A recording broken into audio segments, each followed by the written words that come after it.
সাহাবে কেরাম কিভাবে ঈমান এনেছে আল্লাহর পয়গম্বরের সাহাবী হযরত ওমর ইবনুল খাত্তাব রাদিয়াল্লাহু তাআলা আনহু তার সময় তার খেলাফতের আমলে রোমানদের বিরুদ্ধে মুজাহিদ বাহিনী তিনি প্রেরণ করে দিলেন। রোম সম্রাট মুসলমানদের বীরত্বের কথা জানতো, মুসলমানরা এত বীরত্বের সাথে কিভাবে লড়াই করে জানার জন্য, এটা বোঝার জন্য কাফেরদেরকে অর্ডার দিয়ে দেওয়া হলো, তোমরা মুসলমানদেরকে জীবিত অবস্থায় গ্রেফতার করবা, তাদেরকে কয়েদখানা ঢুকাইবা, আমি তাদেরকে দেখব এত ঈমান মজবুত কিভাবে তাদের, যাচাই বাছাই আমি করব। এবার কাফের বেঈমানের দল মুসলমানদের কিছু সংখ্যক সাহাবীদেরকে গ্রেফতার করে ফেলল। তাদের ভিতরে হযরতে আব্দুল্লাহ ইবনে হুযায়ফা রাদিয়াল্লাহু তাআলা আনহুকে বন্দী করা হলো। বন্দী করার পরে এবার রোম সম্রাট তাকে প্রস্তাব দিল, তুমি খ্রিস্টান ধর্ম গ্রহণ করো, যদি তুমি খ্রিস্টান ধর্ম গ্রহণ করো আমার যে রাজত্ব রয়েছে, যে সম্পদ রয়েছে, অর্ধেকটা তোমার নামে লিখে দেব। সুবহানাল্লাহ বলে।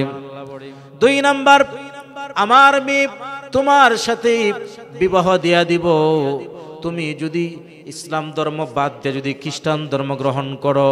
এই কথা বলার পর পয়গম্বরের সাহাবী হযরতে আব্দুল্লাহ ইবনে হুযায়ফা রাদিয়াল্লাহু তাআলা ডাক দিয়ালা বলেন, ইয়া কালবার রুম, রোমের বাদশাকে ডাক দিয়ে বলে, ইয়া কালবার রুম, হে রোমের কুত্তা, হে রোমের কুকুর, তুই কি মনেছিস, ইয়া হিরাক্ল, এ হিরাক্ল, তুই কি মনে করেছিস, ওয়াল্লাহি লাউ উরিদাত আলাদ দুনিয়া কুল্লুহা, তুমি যদি পুরা দুনিয়াটা আমার হাতে দিয়ে দাও, এরপরও বিন্দু সময়ের জন্য আমি ঈমান থেকে সরে যেতে পারবো না। আল্লাহু আকবার।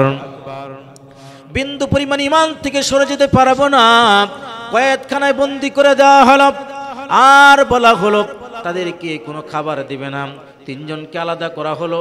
হযরত আব্দুল্লাহ ইবনে হুযায়ফা রাদিয়াল্লাহু তাআলা আনহু আরো 2 জন 3 জনকে একটা ঘরের ভিতর প্রবেশ করাইলো।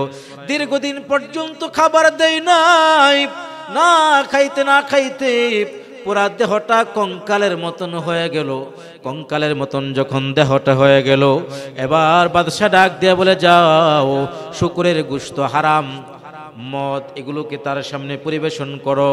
পেটের ক্ষুধা যন্ত্রণার কারণে সামনে যা পাইবে তাই খাইবে, শুকরের গোশত খাইবে, মদ খাইবে, তখন তো ঈমান শেষ হয়ে যাবে, তখন খ্রিস্টান বানানো সহজ হয়ে যাবে। কিন্তু তাদের সেই চক্রান্ত কাজ হয় নাই। আল্লাহর পয়গম্বরের সাহাবী যখন তার সামনে মদ পেশ করা হলো, শুকরের গোশত যখন তার সামনে পরিবেশন করা হলো, পয়গম্বরের সাহাবী হযরতে আব্দুল্লাহ ইবনে হুযায়ফা রাদিয়াল্লাহু তাআলা আনহু বলেন, তোদের এই নাপাক খাবারগুলো এখান থেকে নিয়ে যা, এই খাবার আমি খাবো না। এবার এই চেষ্টাও যখন ব্যর্থ হয়ে গেল, এবার বাদশা ডাক দিয়ে বলে, যাও সুন্দরী একটা নারীকে সাজাইয়া সাজগুজ করাইয়া সুসজ্জিত করে তার খাস কামরার ভিতরে ঢুকাইয়া দাও, এই সুন্দরী নারী ফুসলে তার ঈমানকে নষ্ট করে ফেলবে। এবার সেই কাজ শুরু হয়ে গেল। সুন্দরী নারীকে হযরতে আব্দুল্লাহ ইবনে হুযায়ফার ঘরের ভিতরে ঢুকাইয়া দেওয়া হলো। এই সুন্দরী নারী পয়গম্বরের সাহাবীকে ফুসলানোর জন্য অনেক প্রচেষ্টা করলো, কিন্তু কাজ হয় নাই। আব্দুল্লাহ ইবনে হুযায়ফা রাদিয়াল্লাহু তাআলা আনহু নামাজে দাঁড়ায় গেলেন। তিনি তাকায়ও দেখে না তার কাছে কে ঘুরে, কে সুসজ্জিত হয়ে আছে, একটা বারের জন্য তাকেও দেখে না। ওই যুবতী নারী এবার চেষ্টা যখন ব্যর্থ হয়ে গেল, বাদশার কাছে গিয়া বলে, রোম সম্রাট, আইয়ুহাল মালিকু ইলা আইনা আরসালতানি, আপনি কোথায় আমাকে পাঠাইলেন? ইলা হাজারিন আও ইলা শাজারাতিন, আপনি কি আমাকে কোনো পাথরের কাছে পাঠিয়েছেন? আপনি কি আমাকে কোনো গাছের কাছে পাঠিয়েছেন নাকি? লা ইয়াতাকাল্লামু ওয়া লা ইয়ানজুরু, আমি এত সৌন্দর্য প্রকাশ করলাম, আমার সাথে একটা কথাও বলে নাই, আর চোখে আমার দিকে তাকায়াও দেখেন। আল্লাহু আকবার। আমার ভাইয়েরা বন্ধুরা, এইভাবেও যখন চেষ্টা যখন ব্যর্থ হয়ে গেল, এবার কড়াইয়ের ভিতরে তেল গরম করা হলো। তেল গরম করার পর ডাক দিয়া বলে, এখন যদি তুমি ঈমান ছেড়ে না দাও, তেলের ভিতরে তোমাকে শেষ করে দেওয়া হবে। দুইজন সাহাবীকে তেলের ভিতরে দেওয়া হলো। মুহূর্তের ভিতরে গোশতগুলো, হাড়গুলো আলাদা হয়ে গেল, তেলের উপরে ভাসতে শুরু করলো। আব্দুল্লাহ ইবনে হুযায়ফা রাদিয়াল্লাহু তাআলা আনহুকে ডাক দিয়া বলেন, এখনো সময় আছে, ঈমানটা ছেড়ে দাও, তাহলে তোমাকে ছেড়ে দেওয়া হবে, না হলে তোমাকে তেলের ভিতরে দেওয়া হবে। পয়গম্বরের সাহাবী হযরত আব্দুল্লাহ ইবনে হুযায়ফা যখন তাকে তেলের সামনে আনা হলো, তখন কাঁদতে শুরু করলেন। সম্রাট মনে করছে, বাদশা মনে করছে এবার মনে হয় তার দিলটা নরম হয়েছে, এবার তার সামনে আসলো।